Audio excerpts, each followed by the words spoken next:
Fil-21 ta' Lulju tas-sena 2005 Simon Busuttil dak iż-żmien Ewroparlamentari Nazzjonalista kien sejjaħ il-problema tal-immigrazzjoni illegali bħala kriżi u emerġenza għal pajjiżna. F'artiklu intitolat Emerġenza Immigrazzjoni 8 snin ilu, Simon Busuttil kien fisser is-sitwazzjoni bħala prekarja u qal li Malta waħedha ma tistax issolvi l-problema. Simon Busuttil kompla b'din il-linja ta' ħsieb fis-snin ta' wara.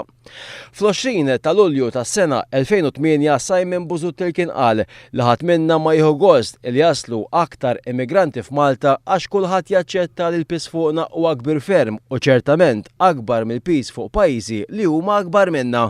F'dan l-artiklu intitolat Kif innaqsu l-immigranti, Simon Busuttil kien iddikjara li Malta tista' tikkonvinċi lil pajjiżi tal-Unjoni Ewropea biex jaqsmu l-pis magħna u jaqsmu magħna in-numru ta' immigranti li jaslu pajjiżna.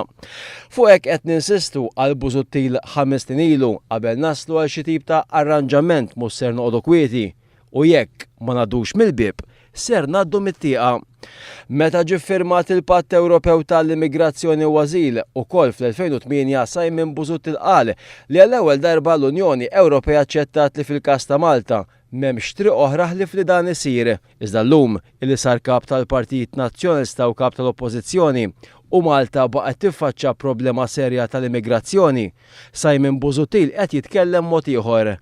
Busuttil qed jiddefendi l-passività tal-Unjoni Ewropea u saħansitra jikkundanna lill-Gvern tal qed jieħu pożizzjoni soda dwar l-immigrazzjoni illegali fl-interess nazzjonali.